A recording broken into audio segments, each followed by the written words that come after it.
Terceira lição que o texto traz para nós está no versículo 5. Então, primeiro é o tempo de começar e tempo de finalizar. Em segundo lugar, tempo de alegria e tempo de tristeza. Mas no versículo 5 traz uma outra aplicação para nós esse texto. Versículo 5, podemos ler? 1, 2, 3.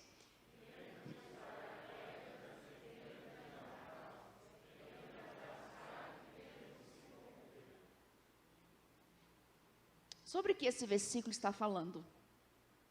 É muito atual esse texto, esse versículo. Está falando de relacionamentos. Está falando que existe o tempo de reunir e tempo de afastar. Então, o que nós mais vivemos nesse tempo de pandemia foi o distanciamento social. Então, é tempo de reunir e tempo de afastar.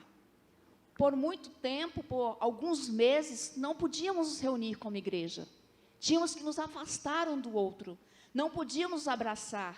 Não podíamos encostar uma distância a menos de 1 metro. Até o palco, nós tivemos que reorganizar para que as pessoas tivessem pelo menos 1,5 metro de distância. Tempo de afastar. Mas existe o tempo de reunir. Aqui está falando de relacionamentos, de convívio entre famílias e pessoas. E ele coloca aqui o primeiro jogo de palavras, tempo de espalhar pedras e tempo de ajuntá-las. É um sentido figurado, um sentido simbólico, é o momento em que nós vamos, ele está falando de edificação. Então, existe um momento que nós vamos pensar em começos, o tempo de casar, tempo de ter filhos, tempo de estar com a família, de mudar de casa, de comprar um apartamento, tempo de vender a casa, né, tempo de mudanças importantes na nossa vida, principalmente nos nossos relacionamentos e no nosso convívio social. Estamos aproximando do final do ano. É o momento de reunir. As famílias se reúnem, as famílias se juntam, as famílias se agregam para o momento festivo.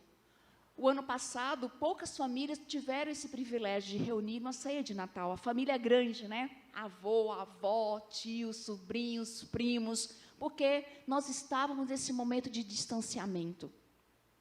Então, o momento de reunir, de estar junto, de estar como igreja, e o momento de se afastar. E eu posso dizer que, às vezes, eu sinto muita saudade da minha mãe. Gostaria de dar um abraço nela, mas eu tenho que me conter. Eu tenho que conter esse abraço, como o texto fala, tempo de abraçar e tempo de se conter. Eu preciso guardar esse abraço para mim até o momento de eu vê-la, de eu poder encontrá-la. Às vezes 1 vez por ano, 2 no máximo. Então, se você está com a sua mãe, com seu pai, com seu familiar, abrace. Enquanto você tem, enquanto ele está perto, enquanto está perto de você todos os dias. Às vezes, os filhos não têm noção de como faz falta a companhia de um pai, a companhia da mãe, aquele abraço do nosso pai, da nossa mãe. Mas, muitas vezes, quando a gente sai de casa e fica longe, a gente sente falta. Abraça o seu filho.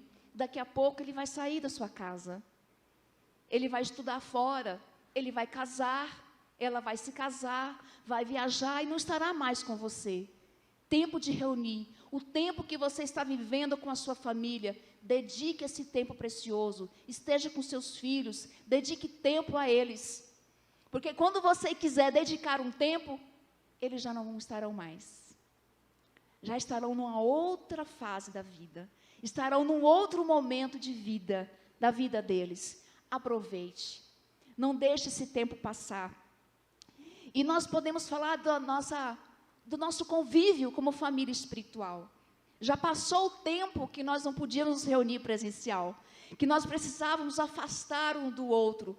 Precisávamos estar em casa apenas no online. Mas agora já pode, viu? Você que está em casa, esse recado é para você.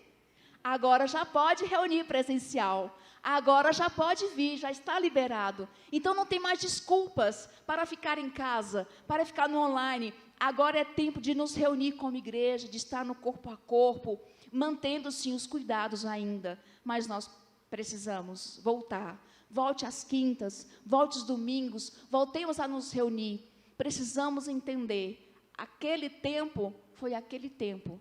Tinha um propósito. Qual que era o propósito do tempo de distanciamento?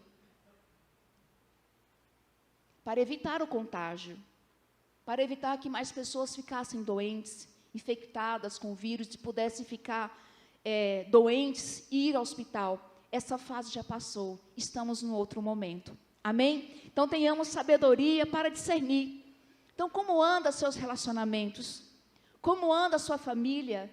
Está dedicando tempo de qualidade com seus filhos, com seus pais, abraçando, elogiando seu cônjuge, seus familiares, seu avô, sua avó? Aproveite esse tempo em que você pode reunir, que você pode estar junto. Porque vai chegar um tempo em que a casa vai ficar silenciosa. Quem tinha os filhos em casa, que já são casados, sabe o que eu estou dizendo. Sol e Jonas estão ali, né? Chegou o tempo que a casa ficou silenciosa, ficou só os dois. Isaac, Soraya, não tem mais os filhos dentro de casa. Às vezes, quando a gente vai de férias, a minha mãe fala assim, nossa, eu fico triste só de pensar quando vocês vão embora. A casa fica um vazio, fica um silêncio. Por isso que nós precisamos aproveitar o momento certo, aproveitar os filhos, aproveitar a reunião familiar, aproveitar o tempo de reunir em comunidade. A última vez que eu conversei com a irmã Benedita, né, nossa irmã querida, ela disse assim, como eu gostaria de estar na igreja todo domingo, mas hoje não dá mais, não tenho mais condições. E aquilo me partiu o coração. Aproveite enquanto você pode reunir como igreja, enquanto você tem saúde, enquanto você tem saúde física e condição de estar no presencial, de estar com o corpo, participe, porque pode chegar um momento que você não terá condição para isso. Você terá limitações até mesmo físicas de não poder participar. Então aproveitemos o tempo que nós estamos vivendo, aproveitemos o hoje. Amém, igreja? Amém? Aproveite, venha, porque pode chegar o tempo que nós não poderemos mais. Então estejamos sim, tenhamos sabedoria para discernir os tempos.